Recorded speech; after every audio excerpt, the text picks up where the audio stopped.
the Mac Show on the British Tech Network. This is MacVoices.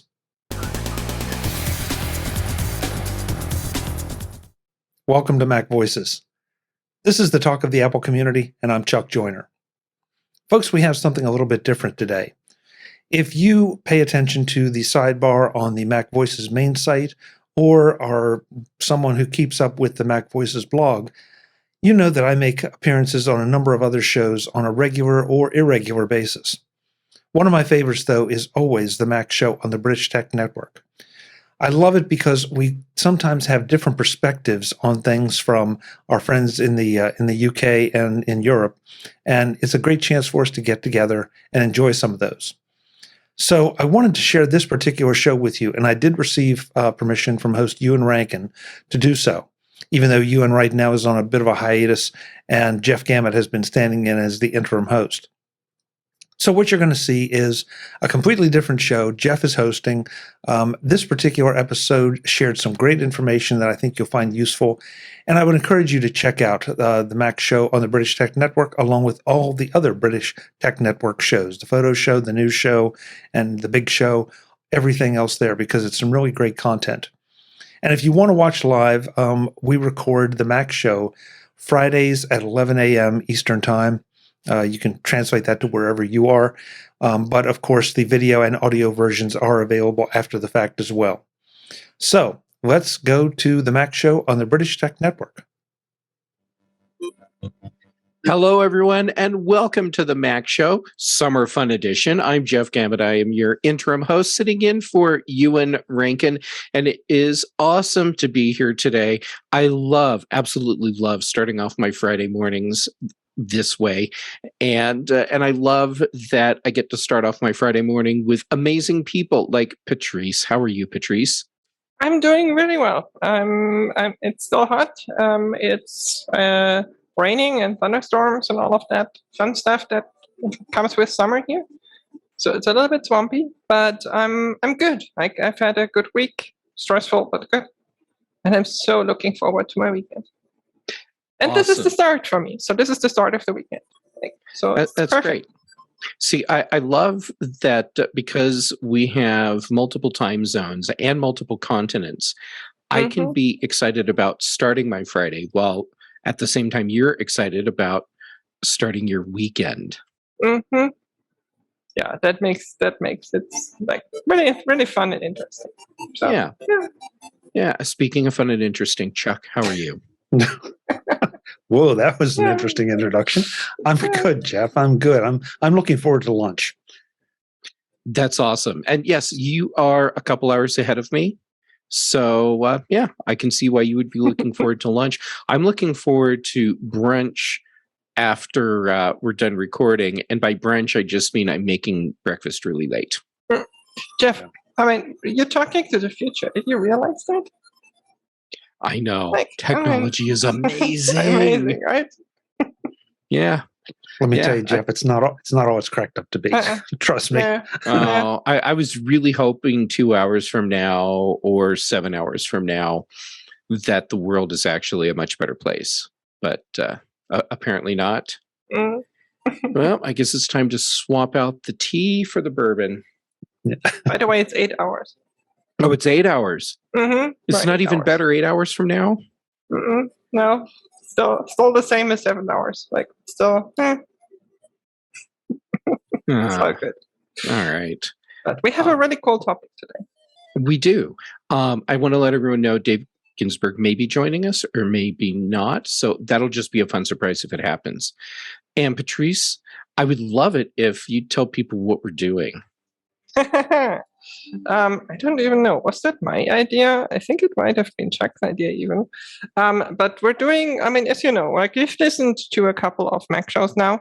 So, you know, we're doing the Summer of Fun, the BTN Summer of Fun that we totally stole from Relay FM. And I'm very proud to do that.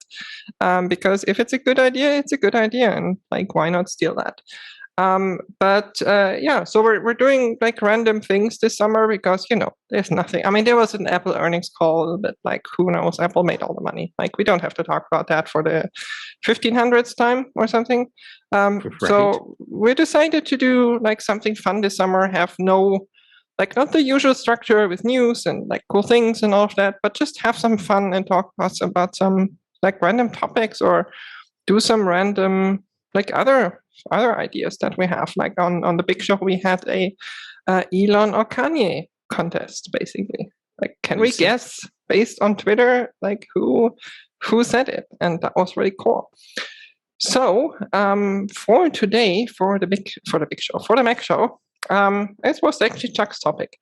We decided to talk about our non-Apple or other than Apple devices that we cannot live without. Which I think is absolutely awesome. And yeah, that was a great idea. And Dave, welcome. You showed up just in time for me to say, it's great to see you. How are you doing? Doing great. Glad I was able to make it. Sorry I was a little late. Had to deal with an issue of activating Verizon. Your microphone is still on the side, by the way. Yeah, I'm going to move it so you can hear me better. Sorry about that. I get a little flustered here, but yeah, I had a little bit of a dilemma dealing with a Verizon activation on the GPS device. So, and working with somebody in the Dallas office. So add that to the mix. But no, great to be here. And thank you for having me. Awesome. And Patrice, I'm sorry it interrupted you, but no, it was perfect timing. I was done explaining what we're going to talk about, so it was perfect timing to introduce David. I was expecting that actually. Your timing is impeccable. We were cross space time. We were communicating like with our minds and connecting them. I just assumed it's because you live 8 hours in the future. You knew what time Dave was going to show up. Oh, that's so true. Yes, that must be it. That must be it. That's it. Yeah. All right. If that's the case, Patrice, would you mind looking up who's going to win the second race at Pimlico? I could really use the cash. Wow. Okay. I'll never thought I'd hear that from you, Chuck. I figure she can't tell me how the roulette wheel is going to spin, so maybe she can talk about the horses. I don't know. But isn't that like the observer paradoxon? Like once I've seen it and I've observed it, and it already changed. Also, you have to take into account temporal mechanics and what's the agency on Star Trek? They're not temporal police. Yeah. I don't temporal investigations, something like that. Something like that. Yeah. Yeah. So I mean, that Patrice might doesn't cause want some those people showing up. They have no sense of humor. Yeah. No, exactly. Like, I don't want to get involved in the temporal Cold War. So, no. Sorry. Oh, no. Nope. I mean, that's straight up a hot mess. Yeah. No. Thank you. This trip right off the rails brought to you by Star Trek. Yeah. Didn't take that long. No. All right. Well, then why don't we hop in to today's topic? And unless someone else wants to go first, I am happy to toss out the first thing. Go for it. All right. Well, I'm going with the Wemo smart plug, and the reason this is non-Apple tech that I can't live without is because this device is core to my home automation. I have Wemo switches on all three of the window air conditioners, and then I'm using other devices in my place to control when the air conditioners turn on and off. So basically, I turn these Wemo switches. I think we talked about that last week, right? In the automation episode. Oh yeah, it's part of the automation. Yeah. So I've created smart thermostats in essence out of Wemo switches, and then I have other switches that are controlling. Like my desk lamp is on a Wemo switch because it's an IKEA light, which means that the toggle switch for it is in the worst possible place. So I'd have to get on the floor underneath my desk and reach behind a couple things to turn the light on and off. So I put it on a Wemo switch instead. Very nice. Yeah, I mean, I said we talked about that last week, and like switches like that are super versatile, and you can do so many interesting things with them. Oh yeah, I mean, you can take most any device that isn't otherwise part of a smart home setup or Internet of Things setup, and with a Wemo switch or any other smart switch, turn it into a smart device. Yeah. Speaking of another smart device, I have one that is I would say, I know they're not available in the US, and I think the reason for it is because honestly, doors work. It sounds crazy, but doors work differently in the US. Yeah, that's true. It's like in the US you have at least typically like those deadbolt locks on your doors, and we don't have that here. We have basically just, I don't know, how do I explain the difference? It's like a lockable latch sort of thing. Exactly. It's like it's very similar in a sense, but it's basically usually you have like the latch and the handle. And the handler has the deadbolt and hand, like in the US. And in Europe, commonly those are combined into one. So it's it can lock, and it has a latch that you can open and close, like without locking the door. So that's it's kind of the pervasive system here. And the smart lock that I have from actually an Austrian company, but they sell it across Europe nowadays. It's called Nuki. Kind of a play on, I think they were originally even called New Key, like new as a new. But then I think there was some issue with that name, or I don't know. So they picked a name that is Nuki. It just sounds still the same, but they're spelled differently. But this is, basically since, and I think I bought the first one in maybe 2014 or 2015. And then I sold it when I moved to the US. And then when I moved here, it was the first thing I bought again. So I've had this device, or at least a version, because they're at version 3 now, of this device for many, many years. And basically, the idea is that you don't need your keys. Like the whole thing that Apple is now doing with the keys in your phone and all of that, they've had for years. It's basically Bluetooth based. So yeah, they have an app, and it's like I think August, for example, they had in the US, the August, whatever it was called. There's a couple in the US similar to that work on the deadbolt, and this works on the locks here. So you basically just put your key in the hole, and then you put that device on top of it, and it just turns the key. So it's a key turner basically. But they have a really good app, and they have like shortcut support and all of that. So I can I can literally leave my house. I usually still have my keys with me just in case. They've the device has always worked. I've never once needed the keys, but I just like to have the security of I have the keys with me.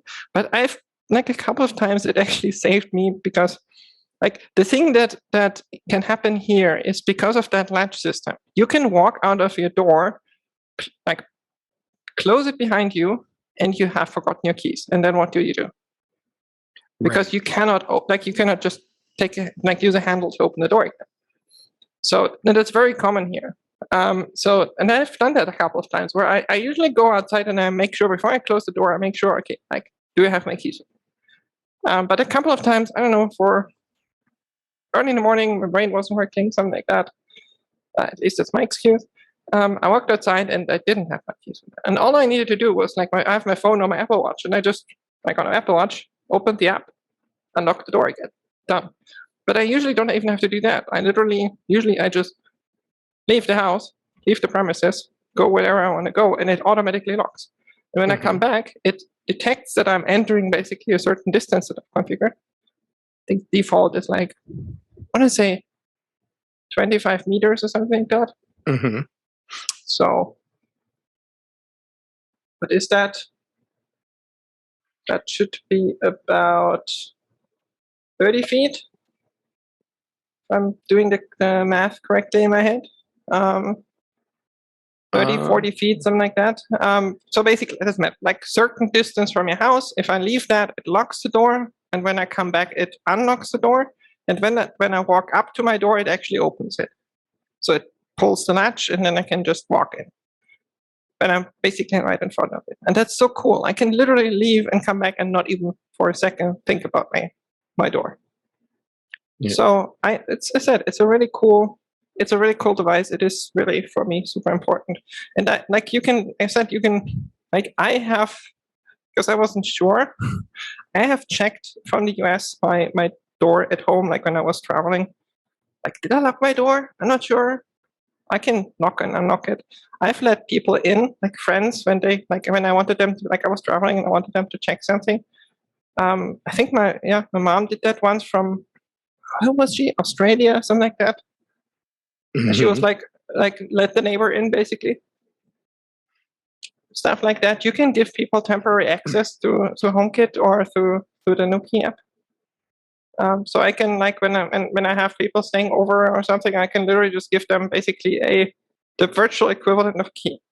Say, okay, for the next 2 weeks that you're here, use the app and you can come in and leave. Or like the housekeeping. I mean, it's like, I don't give them a physical key. I just give them temporary access, and I can revoke it at any time. That's awesome. Yeah, and that's in general, like, it's not about this lock, like all of the solutions do that, but it's, for me, one of the key devices I could not live without. I mean, I could probably survive without it, but for me, it's the first thing I buy. Yeah, to be fair, probably all the devices we're going to be talking about, we could live without. I mean, you can live without almost anything. I mean, what do you need? Right. Food and water and maybe shelter. Right. I mean, I can think of one device I have that I couldn't live without, and that's my APAP machine, but I'm not putting that on my list today. Okay, that makes sense. Yeah. Yeah. Awesome. All right, who's next? I can jump in. Go ahead, Dave. Well, this guy right here you see on camera, I can't live without this anymore. The RODECaster Pro. Nice. It's been a mainstay for my podcast and talking to you guys and being on any show for a number of years, and really like the way it sounds. I mean, I was able to do a lot of tweaking and getting it the way I like it. It's got the soundboards. I can have, sometimes I can bring it and have up to 4 mics hooked up, and not that I've done that too often, but and I'm fine with the first gen. And I know everybody was teasing me because the RODECaster Pro 2 is out right now. I'm resisting. And actually, Rode is still selling this. I went on their website, and it's still available. So and it's a lot more reasonably priced. I mean, I believe the RODECaster Pro 2 is about $700, where you can pick one of these up for under $500. So, but it does a lot, and it's not for someone at the faint of heart. If it's somebody who's really serious about podcasting and having a complete multimedia studio really in one box, it really is it's been a great device. It sounds great. I matched it with my Rode mic as well. So, but I don't know. I couldn't live without it. I really couldn't. But would I upgrade? I might eventually, but probably not right now. They've had a lot of firmware problems, which is, I'm glad I'm kind of waiting anyway, because I'm seeing a lot of people complaining about it. But who knows? But this meets my needs, and I don't need to go any further with what I do. So it's a lot of fun to tinker and play with recording and fun stuff. So that's my pick. Yeah, I know so many people who have a RODECaster Pro and love it. Like, I mean, including Doc. I think he got the 2nd gen now because he has gas. He has gear acquisition syndrome. So that's what he said. I never heard that before. That's great. He says that. Like, he admits that. He's like, I have gas. Yeah, I'm pretty close, but I'm not anywhere as bad as Doc is. I don't know. I mean, he does also, like, he doesn't just acquire it. He also, like, uses it actually for a good purpose. He's doing it for his stuff, and it's a great device for the people who don't have a lot of the other gear. There's a lot of people get mixers and there's the other things. It's all in one package. What do you don't need to mess with it unless you're a serious like audio technician of some sort that you need to have all these other different. You could be Guy Cyril too and buy like 100 mics and all the other gear. Like so he's just as bad. He came close to buying one of these. He was drooling over it. I said, "Don't do it." And then it didn't have enough ports for his 100 mics, so he didn't get it. Exactly.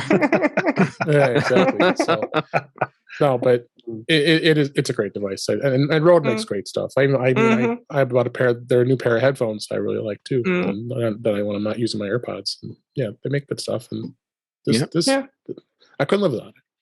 Yep, you and I are both using Rode mics. Yep. Chuck, you are too, actually, aren't you? Yes, I have. David and I both have the same mics, and I think you have, Jeff, just the USB version. I have the USB version. Yeah, RODECaster Pro USB. Right, and I've got the Red. I guess what do they call it? Red Broadcaster, I think it is. This one. Yeah, this is the PodMic. Then that's a different one than I have because I have. It's either mine is either the Broadcaster or the Procaster. I've forgotten which they call it. Okay, maybe a Procaster. But it has a similar look to it. But yeah, Rode makes great stuff, no question about it. So. Yep.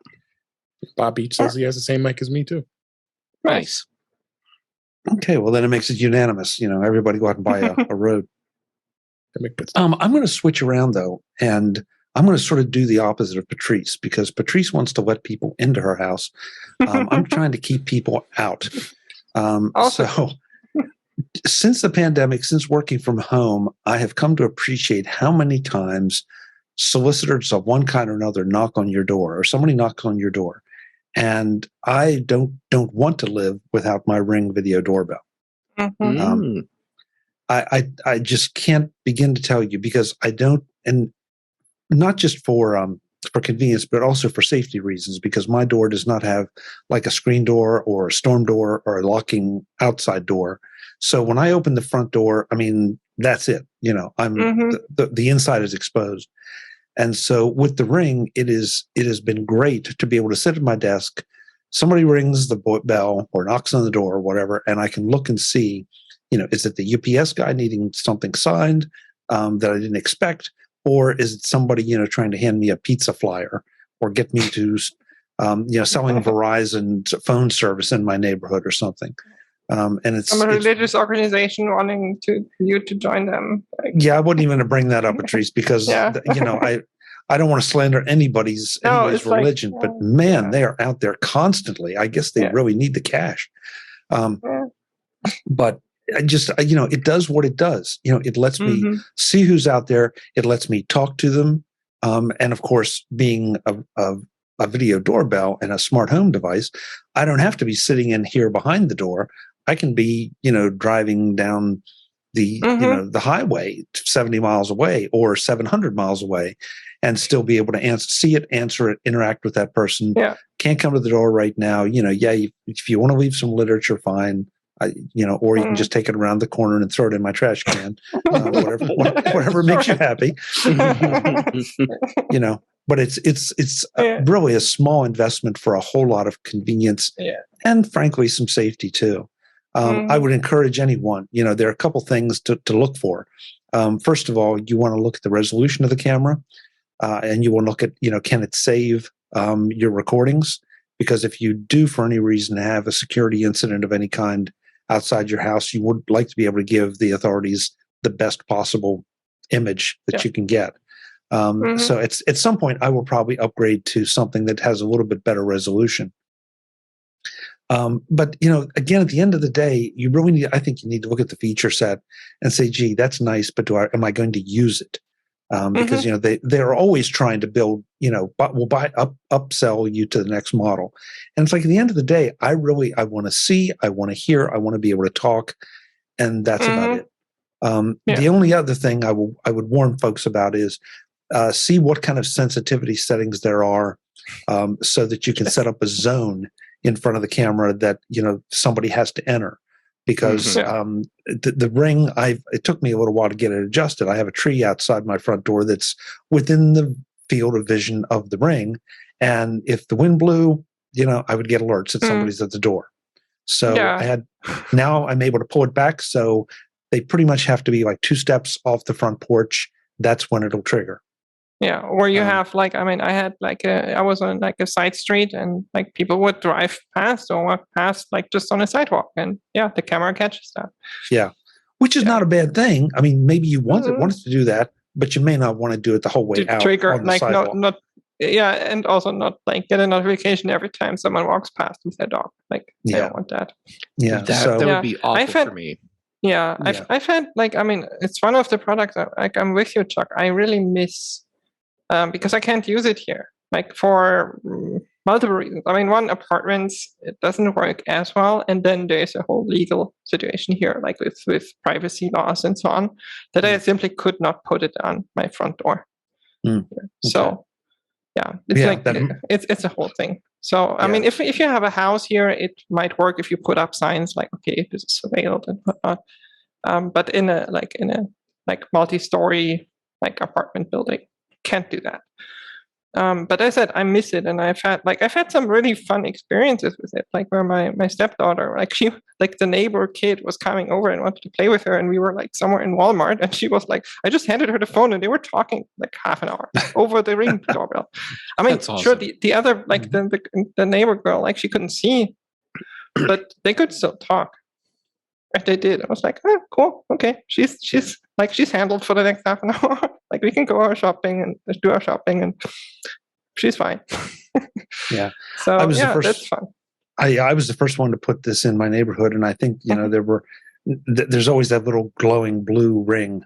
Mm-hmm. Sorry, and people are like, what's that? And well, is that why is that there?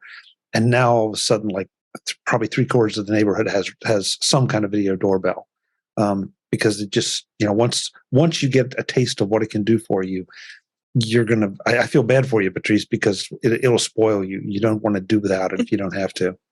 Mm-hmm.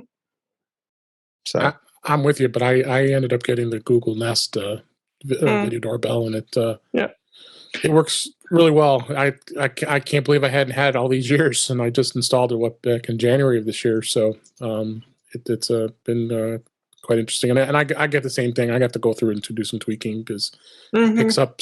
I have it at my front door, but then where my front door is, there's you could see the street from my doorstep, but there's people walking on the sidewalk, and sometimes it picks those people up as they're walking by. Yeah. So I also tilted mine because like the path was basically coming in from the side, so it made more sense to tilt it, and then you get less of the street and the sidewalk. So like kind of two things in one. Well, what's more annoying is when I go outside, my mailbox is just above where the doorbell is. So every time I walk outside to go do it, someone's at the door. Then I get to look at the history of my video, my body going in front of the doorbell.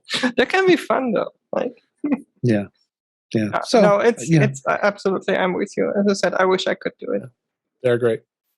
Yeah, I wish I could do doorbell camera too. Mm. Yep. Yeah.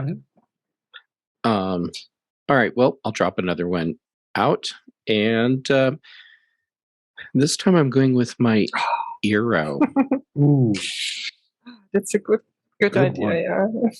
Yeah, and for those of you that don't know, eero is a Wi-Fi mesh system. So instead of having like a single base station in your house, you can have multiple, and it increases the range of your Wi-Fi network, and that by extension, it's increasing the overall signal strength. For me, I'm in an apartment that has a living room and 2 bedrooms, so I shouldn't need more than a single base station, and yet I have a mesh network set up because my place is built in 1903. And so it has plaster lathe walls, and it just kills the radio signals. So I have the main eero in my office, and then another one in the bedroom, and that gives me great coverage through the whole place. There's a secondary reason why you would want to do that, and I think that's especially true for people like us that have a lot of like Wi-Fi devices. And that is that those devices, as powerful as they are, the CPUs are not great because they don't have to be. Like they're built for a certain purpose, like home use, like a certain number of devices. If you have a lot of devices in your network, like you have a lot of HomePods and MacBooks and phones and I don't know whatnot, they can get overwhelmed. And I mean, you might not necessarily notice that. It's just, okay, it's a slightly, like a little bit slower than it could be. Or like there's a drop off here and there. And so sometimes it's good to just put in a second device just to distribute the load a little bit. So yeah, I've had eeros for a couple, like I bought them in the US and I've had them for a couple of years and they're great. I still have them somewhere here. I switched to because I switched to I needed a little bit better system, or I don't want to say better because eeros are great. Let's say a little bit more control, a little bit more advanced system. Maybe that's the right word. And that's the Unify stuff is great for that. If you really need to, I mean, eero is awesome for like most people, but if you need a little bit more, you need a little bit more control. You need multiple networks. You need like different VLANs, or like what I wanted to do, like have one network that basically VPNs to a different location. Eero doesn't do that because that's not their use case, and that's nothing wrong with that. Most people don't need that. But if someone like me needs something like that, then Unify is great. And I think I've picked them on a bunch of shows already.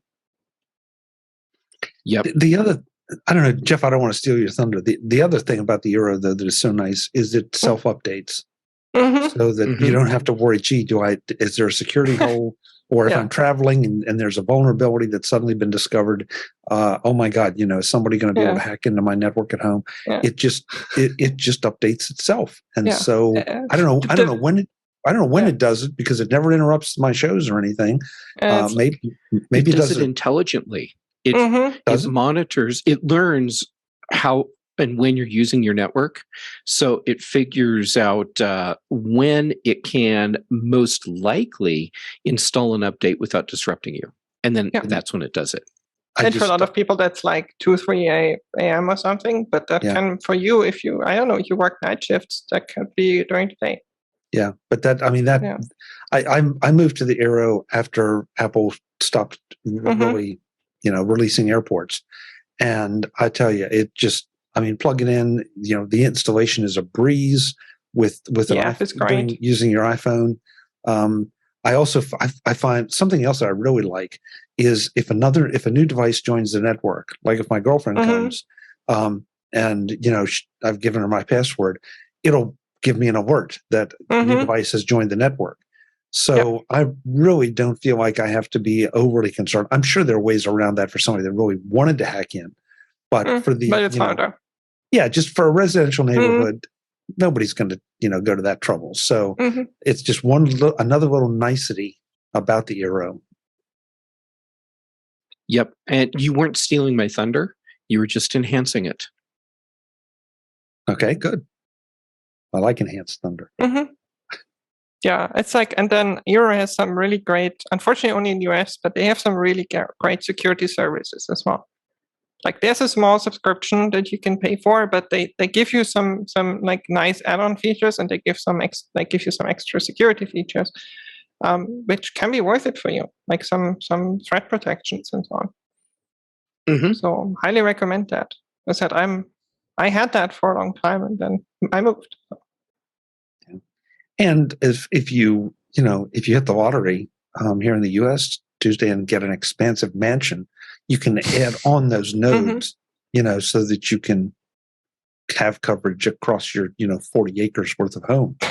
Yeah, I mean, at some point, if you have a mansion like that, maybe you should go with the Unify stuff because it's managed and so on, and that becomes at a certain scale important.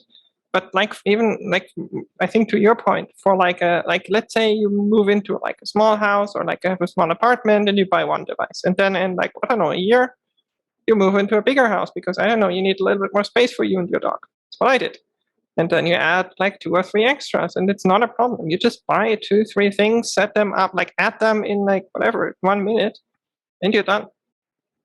Yeah, and That's what I if you did. need Literally, that's what I nodes did. that connect back in via Ethernet, Mhm. buy those. If you're okay having nodes on the mesh network that are just using the radio signals, that's fine too. And they have both, so you can build out the eero mesh network that works best for your situation.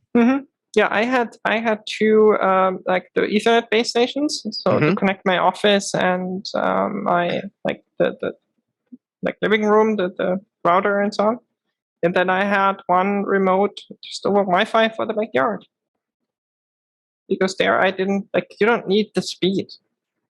Like just has to be good enough that you can sit outside and watch like TV. Yep. And since we're talking about the fact that those modules can be plugged in anywhere, they can be moved anywhere. So if you suddenly decide that you need extra Wi-Fi coverage in the garage or in the side yard or whatever, just move one of them temporarily. Yeah, if you have a party and guests coming over and you want to you want to do like a little barbecue and want to watch something, just temporarily move one of them. If you even need to do that, I mean, if the coverage isn't already great, because. Right. Yeah, that's fair, Patrice. Yeah, but if you find it's a little edgy, just move something and it'll pick right up. And it's. I mean, the whole system is so brilliantly thought out that it. I don't know about you guys, but I like hacking around with stuff and playing with stuff, except for my router. I don't want to mess with my router. I just want my router to route. And so, I'm kind of on the edge. I like to do some things, but I don't want to spend hours configuring things. Which is why I went for the Unify stuff, and which is why I originally went for the eero stuff, because I had a very hacky self-made solution before, and I didn't want that. That was too much. So I think eero gives you enough. Okay, I have one complaint about eero. And it's the way you set up your eero account. It only works from your phone, and it's based off your phone number. So, I mean, it's fine, but I would prefer to be able to create my own custom login, like I do with so many other accounts. I thought I did that. No, it's off your phone number. Okay. Interesting. I don't even remember that. Exactly, I don't even remember that. And I switched such phone an numbers. Easy setup. You install the app, and it takes literally just seconds to set up your account, and then start adding the base station and the beacons, and by the time you're done with the whole setup, it even walks you through, hey, let's find the best places for your beacons, and it's done, and then that's it. I mean, if you never go and open the eero app again, it just takes care of itself. You don't have to do that. And I think a lot of people do the setup and then never even think about the app after that. Yeah. And you guys all have the Wi-Fi 6 versions of these? No, I have the old ones because I switched. I don't have the Wi-Fi 6 version, and Dave, I have justified to myself not getting the Wi-Fi 6 version yet because I don't have gigabit Ethernet yet. So until I have gigabit Ethernet, there's no solid reason why I need to replace the eero that I've had for the past 3 years. Yeah, because I just went on their site and I'm looking at the eero Pro 6E. That covers up to 2,000 square feet, which is more than enough for my house, and it up to 2.3 gigabit speeds for wired and wireless. So I have the Unify, the new Wi-Fi 6 UFO. Like it looks like a UFO. So it's like a little. That's a pretty amazing price. They got it marked down from $299 to $179. Oh, it's pretty cool. You might see my arm here. Yeah. Well, Dave, the only question I have, and maybe one of you all know, because I've looked at this and I'm kind of in the same boat. I don't have it yet, but hopefully sometime soon. But I don't know if I need to buy the extra modules along with the main eero, or if I can reuse the ones I already have. You can reuse the ones you already have. Oh, shoot. I wish you hadn't said that, Jeff. No, Chuck, you can't. You totally have to upgrade it. I mean, I'm using the NETGEAR Nighthawk. I've been using that for years, and I mean, it's been sufficient. But but from what you're telling me, the eero seems like a really good device to have. Dave, I have experience with the Nighthawk, and you're right. It's great. But to say that the control interface, through the web browser is a little challenging, puts it mildly. NETGEAR, Yes. And also the fact that, there are updates out there, but the only, at least so far, somebody correct me if I'm wrong, but the only way I found out, I've discovered to find out if there are updates is to open that control panel. And then it's like, oh, you have an update available. Well, that's just great. Thanks very much. I wonder how long that's been out there. That's what I like about Unify. Like they're just because they're for professional service, like professional setups. Like, I mean, up to like football stadium, they do. They like just update. Like the eero, they just update, and like actually this morning I got a notification. It's like, oh, we've installed version 6.15 something, and it's like every couple of weeks you get an update, and you can click on it, and they have a very active forum of people where you can even see what was changed and if it works and all of that. But it just updates. Like, yep. I thought you were able to set that to be an automatic update on the Nighthawk. Yeah. From one wireless device to another, for me, essential and has been for years is light strips. Doesn't even matter. Like, I mean, I have three Philips Hue and one Nanoleaf. And the light that's filling the wall from above, that's a Nanoleaf. Yeah, this is a Philips Hue, but I have like in the Android. I don't have traditional lights anywhere. I don't use them. I don't want them. Like, they're ugly. I have light strips everywhere, and like I mean, it doesn't. I'm actually a big fan of the Nanoleafs because they don't require bridge. They're like HomeKit or actually Matter now compatible. Or Thread before, like they're really great. They're not expensive, but what I really like is the versatility. Like, I mean, right now there's like a purple light behind. Usually it's white when I'm working. In the evening, I have it set up like with HomeKit that it automatically, all the lights in the house turn a little bit more towards the red side, like a little bit more, like a sunset basically.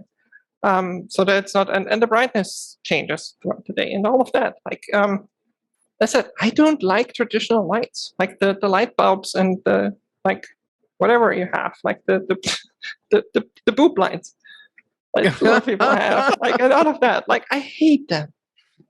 Like, I don't like traditional lighting. I like light strips, and they're so, as I said, you put them behind devices, or like I have one behind my bed that's big enough for the bedroom, like behind the headboard. I have one on the kitchen, just at the back of the kitchen counter. That like is like more than, like, they're so bright anyway, more than bright enough for everything. Like, I don't need traditional lights. Yeah, I have the light strip that's here behind me, and see if I can angle this up so people can see it. There you go. Oh, nice. And then I have another light strip that I wrapped around the window frame. You know, like it runs like from halfway up the frame, up and over the top, and then halfway down the other side, and in my living room, and that's great too. It completely changed the lighting in the living room. And I already had smart lights, hue bulbs, as you called them, the boob lights, in the fixtures that are in the living room. Yeah. But adding in that light strip totally changed it. Jeff, do you mind if I ask you to cock your camera up again? Sure. Because I'm curious about one thing.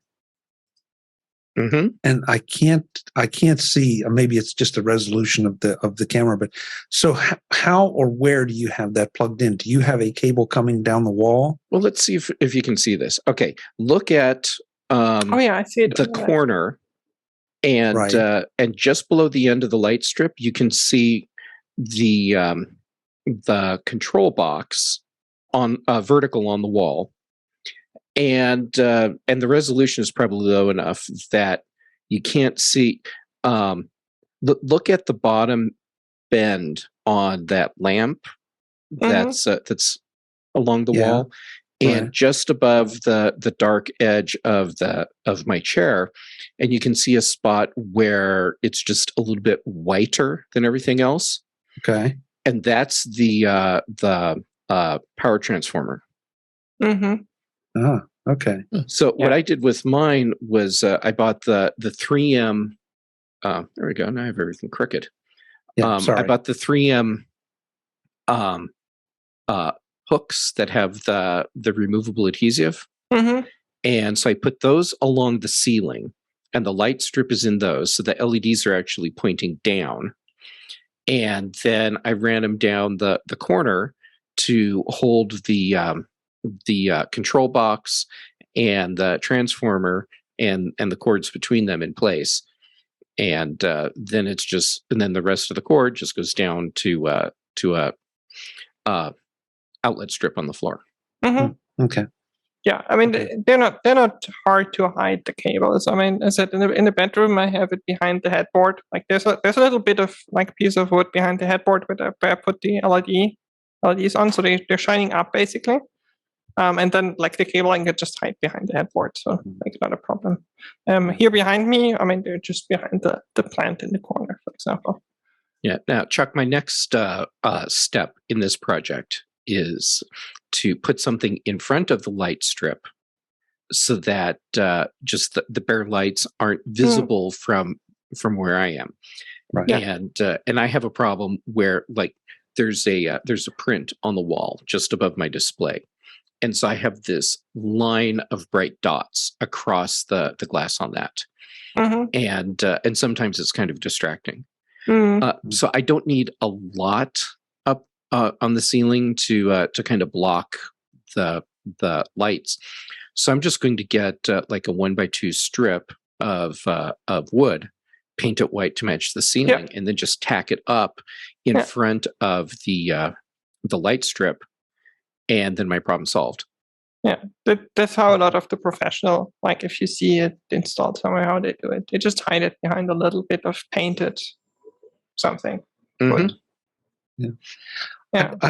I will. This is probably a bit of sacrilege because it means that you won't have the voice control. But you can go to a lot of. In fact, you can go to Amazon and buy very, very inexpensive light strips that can be controlled, with their own little remote or with your iPhone. And so IKEA has them. Like IKEA, okay, yeah. It's like, and you can get them for cheap anywhere now. Yeah, and that's not sacrilege. Because for a lot of people, the ability to have the functionality and versatility of a light strip doesn't need to come with the complexity of setting up automation and linking up to your phone. You just need a little remote, and it has on off and some way to change some of the colors, assuming it's one that changes colors. Yeah, if you don't need that, you can even buy them without colors at all. Like if you just need light, like white light, good enough. Yeah. Then it's on, off, bright, dim. Yeah. And most of the time, I found that I can put a smart switch on one of those dumb strips, and if I tell it I want it blue, it turns it off blue and it'll turn it back on blue. So it doesn't change the color on me. Then I can use the remote or the app or whatever to change it, but I don't have to worry about that part. That what I've set, it comes back on. So it's a way to cheaply experiment with a light strip, as opposed, because I'm with you guys. The Nanoleaf stuff is just amazing. Philips stuff is good. It feels just a little overpriced, but it's still you can't argue with it. So there are a lot of different things you can do with this and enjoy it. I've been thinking about that recently. Like, I think LEDs in general are something that is, the invention or like the proliferation of LEDs is undervalued. If you think about it, what is possible these days with LEDs? I mean, starting with our like displays that we have, and like cars have LEDs basically everywhere now, and like the crazy things you can do with LEDs that you couldn't really do before. Like, I mean, like lighting like this was possible before, but like in the smallest spaces, you can just put an LED there, and like you have light, and you have colored light, and you have something that looks cool. Mm-hmm. And for basically, I mean, LEDs are cheap these days. Yes. Yeah. Almost every light that I have in my place is LED, and all except a couple of those LEDs are colored. Yeah, I have two LED panels in front of me. They're not LED colored. They right just have yeah. Like, I mean, but they're also LEDs. Like, I mean, they're not colored. I mean, well, technically there are two colors to get like the what is it called? The warmth, the temperature, the color temperature. Yeah. But that's it. But I mean, those are LEDs, and they're running at, I don't know, 3% power, I would say, because I don't need much. I mean, that's the other thing. Like, power consumption used to be a concern for lights, and with LEDs, I wouldn't say it's not completely, because you should still think about, like, do you really need them running all day? Because even minimal power consumption, you should think about, like, is it wasted? But it's less of a concern. Yeah, I think for my Hue bulbs, they use more electricity for their wireless connection than they do for actually. I think so too. Yes.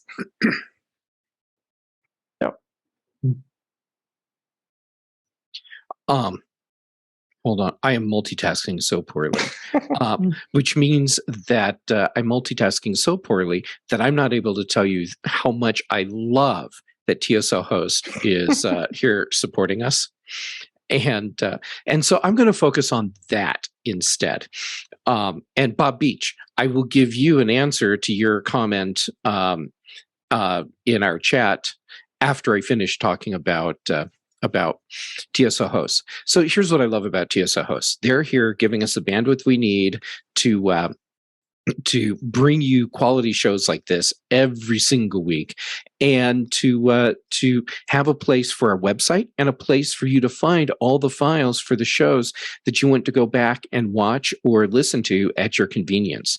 And it's absolutely fantastic, because without their support, we would not be able to do this. And that is not hyperbole. Now, what they do is offer web hosting services and help people buy domain names. And so if that's something that you need, they're here for you too. And they'll even give you a discount because you're a BTN fan, which is fantastic. So if you need to get a domain name, or you need to have some hosting, hit up TSL Host, and at checkout, use a discount code BTN20, and you're going to get a nice discount on their services, which is fantastic. What they're actually asking of us as BTN fans is so easy. Just go out on social media and thank them for being here to support the British Tech Network. That's all you have to do. And a little bit of validation and online love goes a long way. So please go do that. And thank you, TSL Host, for being here and being our sponsor. And by chance, I mentioned that I was trying to type something into our live chat. So I'm going to do that and use that as an opportunity to say, Patrice, can you tell people where they can find the live chat that I'm actually typing in right now? Yeah, the live chat. So if you're listening to this live and you want to talk to us and talk to the other awesome people, like I see Bob Beach in the chat, for example, in addition to obviously all of us, you can head over to chat.britishtechnetwork.com and talk to us live every Thursday at 7 p.m. UK time for the big show, and every Friday, like today, at 4 p.m. UK time for the Mac show. But let's say you are you are listening to this after the fact. You might also be talking, but mostly you're listening to this after the fact if you're listening to this right now in your favorite podcast player of choice. Then you can still see what we talked about, like the links to the products and all of that, and what the others said. And obviously that's not going to be live, but it's still be valuable. And in order to get that, you head over to britishtechnetwork.com/chat. And then there's a little calendar that pops up, and you select today's date, which is the 29th of July, 2022. And then you will see everything we've talked about. Awesome. Thank you. And we've been diving deep into all these different must-have, can't live without products that we've been talking about. But we haven't gotten extra products from Dave or Chuck. Mhm. So if you still have things, please hit me now. I have the through OWC, the MacSales.com, the Thunderbolt 3 dock. I can't live without it. I absolutely love this dock, and I've had it for years. And I have one of the older models, and it is just by far the best way to connect your Mac to. And it's not an Apple product, so but I've got the older version, which still has a FireWire 800, and so it's still, but it has all the. It's still a Thunderbolt 3, so it's still giving me the good speed. And you got USB-A ports, you got USB-C ports, and I've actually got the actual. I have the OWC, the Thunderbolt 4 hub plugged in tandem with it, so which has been working really great because I wanted to up the speed and not have to spend another $350 for a new dock. So, but anything sold by OWC their products are just amazing. I mean, I've bought a lot of stuff, and this dock I couldn't live without it. It just having everything hooked up in one place. I got cables ready here if I have any other external drives. I also got my 10-port USB-A hub that with the power switches next to it, so I got enough plugs to last me a lifetime here sitting at my desk. But the dock is the brains of that operation, and it's great. Yeah. And the cool thing is it's not just for Apple devices. I mean, if you have any other PCs. Thunderbolt device, PCs, like I know a lot of Dells are using that now. You can connect that. I really like OWC products, and their docks are fantastic. Yeah, I have one. I probably the same one that you have. I haven't even checked if it has the FireWire port, but I have had one for years in the office. Yeah, and it's been I've still have FireWire drives with the. Wow. They're in a bin in a drawer somewhere, but I still have the enclosures I bought from OWC too. Because their enclosures are awesome too. That clear plexiglass with the Mercury ones. Those are really nice too. So but if I ever need to in a pinch grab one of those drives, they're still like 1 terabyte. Always have extra drives. I think we all have those in our drawer somewhere. Yeah, I actually just last week took a stack of FireWire 800 drives that there are problems with each one of the devices. So I just opened up the cases, pulled the drives out that are in there because they just need to be the data needs to be destroyed, and then recycled the shells that the drives were in. Right. Yeah. I have an entire box of spinning hard drives that need to be destroyed, physically destroyed. So. Yeah. As I look right over, I can just see get a hammer about and a chisel and bare drives piled up. I don't have that. Oh no, sledgehammer is much more fun. Sledgehammer. I want when I used to work at my universities, IT department, we had one of those shredders, for hard drives. Yeah. I want one of those. I have to find some somewhere. I think we have one of those in our home office. My plan is crack the drive cases open, pull the platters out, and give them to the cat. I don't know. Well, I'm going to make a platter mobile out of them. Oh. After you scratch them. Oh yeah, and actually, I mean, like old CDs, you can hang them in trees, and as they're spinning and flashing, it helps keep the squirrels away. They're also good coasters. And they make great coasters. Yep. Yeah, AOL CDs, very good coasters. There you go. Yep. Yes. Then you pull the magnet out, and that's always fun to see what it sticks to. Right. Everyone's sitting on my desk, and I was like, "Oh my god!" Because those magnets are pretty powerful. All right. Well, I will wrap this up. I feel like that everybody should have a really good portable Bluetooth speaker.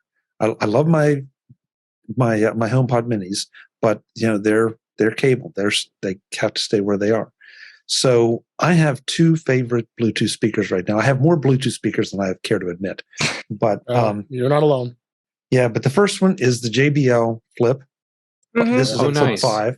There is a Flip 6 out, but I don't have that yet. But the Flip 5, I love this. But I also, tied with that, is the new Sonos Roam. You've got the Roam, nice. And so you can see, they're similar size. I'd have to say similar weight, but they both just sound phenomenal. Now they aren't obviously they're not going to compete with a much larger speaker. They're not going to compete with the audio engines behind me, but for the shower, to take to the basement, to take whatever, especially if you don't want to wear AirPods. AirPods. Either one. These are that's true. These are just terrific Bluetooth speakers. I don't care which one you go with, you cannot go wrong. There's only one differentiating factor as far as my personal use is, and that is that the Flip, it has a built-in place to put a lanyard so that I can hang it. The Roam does not. That is, and that sounds like a little thing, a stupid thing, but the Flip goes with me in the shower. Somehow this has become a shower show. And I have a plastic, S hook, and that way I'm not sitting it in water. I can hang it up and keep it above, because they're both water resistant, waterproof. But I just don't see any reason to really press that issue if I don't have to. So I cannot stress enough that these two are just absolutely great sounding speakers. I like the sound profiles of sound profile JBL does. I definitely like the Sonos. It is surprising when you put it down and listen to them compared to some other Bluetooth speakers, what an honest difference there is, especially in music. Voice you can get away with pretty much anything, but if you want music, one of these two should be where you look. I'd say the Sonos has an awesome app, the companion app that goes with it. You can get the music player. I got the Sonos Move, which is the bigger speaker, and that kind of adds a bonus to the Sonos. Since if you're in the Sonos family, you get access to that app and be able to manage the speaker as well as all the content you want, including Apple Music and all the rest of that stuff. So and Dave, thank you, because I honestly forgot the Sonos does have Alexa and Google. So you have that if that's important to you. But at the end of the day, there's not a bad choice. No. The Move does the same thing for me, but the Move is a much bigger speaker and much powerful speaker. But when the Sonos came out with that, the Roam, that was a good smart thing they did, bringing out a smaller portable speaker like that. I've had a JBL. I've not had the Sonos one, but the other one that I've tried is Anchor Soundcore. Yeah, they're really good. Anchor makes really good products, and it's also good headphones, by the way, as well. But I'm with you. I mean, I actually don't have one right now, and I'm thinking I should get one. Yeah, and thanks for throwing the links in, Jeff. I didn't have them ready. Oh, sure, I've got your back. So, don't and please, folks, do not waste your money on cheaper Bluetooth speakers. No, I mean, you know, there are always deals out there. I think Patrice has a really good recommendation. I've not heard the Anchors, but I would feel comfortable spending money on an Anchor product. Right. But you know, some of the others you're paying money for the name. You're not really paying money for the sound. And these, I feel like I'm paying money for the sound. Yeah. Or you're paying whatever, $10 for something, but it only lasts like 2 months, which is also not good. And sounds horrible. And sounds horrible, yeah. Yeah, exactly. Yeah. Holy crap. So many amazing, awesome, we can't live without devices. You spend my money too. And we're spending each other's money. Good for us. Jeff, I want to vote though. I think that we didn't get through nearly the number of things I can think of. So I think this needs to be another repeating topic at some point. Okay. I agree. I agree. List. Yep. I'll add it to the list. I have many more devices on my list of what we could have talked about today. Yep, we all do. Yep, of course we do. That's how we roll. And now, thanks to each other, we will have more. Yeah. Yep. Well, that's the circle of life. Tell you what to spend my money on is the eero. I gave in. I think you're going to be really pleased with the eero. I think so. I think it'll take up a lot less space down below my feet here. Oh yeah. Oh yeah. You're talking about a device that's that big compared to my Nighthawk is that big. Yeah. It has the footprint basically a slice of bread. Yep. That's a good comparison, Jeff. Yeah. Yeah. No, I gotta keep my hub. A little bit higher, but like I gotta keep my hubs, my Ethernet hubs. So I'll just plug it into one of the ports. Yeah. Perfect. There you go. All right. Well, with that, thank you so much for spending my money today. I mean, for being here today. All three of you are absolutely awesome. And I truly love getting to spend my Friday mornings with wonderful people like you. Dave, where can people find you? You could find me at In Touch with iOS at intouchwithios.com. I'm on our YouTube channel at youtube.com/intouchwithios. Check out the video I just did from our show 212 on the PlexiCam. I did a quick snippet video of that, and you can learn about the PlexiCam. And you can find me on Tuesday nights on MacVoices Live. I join Chuck and Jeff and sometimes Patrice. And then I'm on Twitter at DaveG65. Thank you. Awesome. And Patrice, where can people find you? Well, I'm here every week on the Mac Show on Fridays, also on the Big Show on Thursdays. We're also doing a summer fun edition there with some really cool topics. So, like, you should listen to that with some other really cool people. And other than that, everything I'm doing, all the social media links, the podcast, the projects, if you want to buy me a coffee, there's a buy me a coffee link. All of that you can find on thepatrice.com. And if you want to listen to really interesting people that are not me talk about food and food-related stories and memories, then you can head over to foodieflashback.com. Awesome. Okay, and Chuck, where can people find you? MacVoices.com is where you can see everything I do. And on Tuesday nights, we do MacVoices Live, as Dave mentioned, with Jeff and Dave and sometimes Patrice and a lot of our other friends. That's at youtube.com/MacVoicesTV. And you can also find me on the socials as @ChuckJoyner or @MacVoices. Thank you, Jeff. Well, thanks. And thanks to all of you. Like I said, you are absolutely awesome. And if we were in the same place and it was safe to do so, I would give all of you big hugs. Yeah, there we go. Our big virtual hugs. Hey, thank you to TSO Host for being our sponsor and being here to support us. Without them, we wouldn't be here. So please go to social media and give them a shout out and thank them for being here to support the British Tech Network. And all of you that are here with us live today, hey, thank you for being part of the show today. You are all awesome. And thanks to everyone that's participating in the live chat as well. And for all of you that watch or listen later, hey, thank you for being part of the BTN family too. We're so glad that everyone is being part of the show. Also, thanks to Mueller for herding enough kittens every week to make sure we have people for every show that we do. That's quite a task for anyone to take on, and yet he does it anyhow. And check out the Daily News Show. Thank you to everyone that is still sending in money to support the show and keep that on the air every weekday. And Kyla's doing such a great job doing it. Like, I listen to it every day, and I'm looking forward to it every day. Like, that and macOS Ken are like my daily podcasts, and they're really good.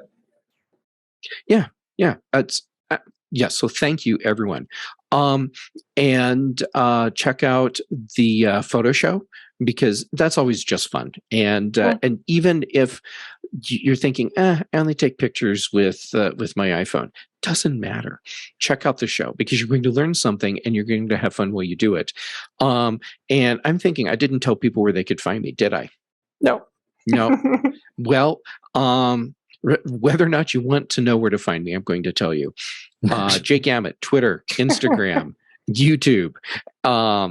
Most Tuesdays on MacVoices Live, most Thursdays on In Touch with iOS, Thursdays on The Big Show, Fridays on The Mac Show, and on The Context Machine. Brian Chaffin and I have teamed up again because you haven't had enough of both of us together, clearly. And anyhow, I get around. So with that, thank you again to everyone. You are all awesome. And be sure and join us again next week for the Big Show on Thursday, and then again on Friday for the Mac Show. Everyone have an awesome weekend, and we will see you next week.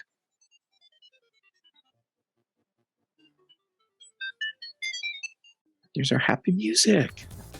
Visit MacVoices.com for show notes and to connect with Chuck on social media. Get involved in our Facebook group or like our Facebook page, and get more out of your Apple tech with MacVoices Magazine, free on Flipboard and on the web. And if you find value in it all, consider supporting us through either our Patreon campaign at patreon.com/MacVoices, or by making a one-time donation via the PayPal link on our front page and in the show notes of each episode.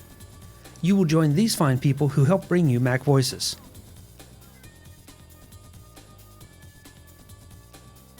Advertising handled by Backbeat Media at backbeatmedia.com. Bandwidth provided by CacheFly at cachefly.com.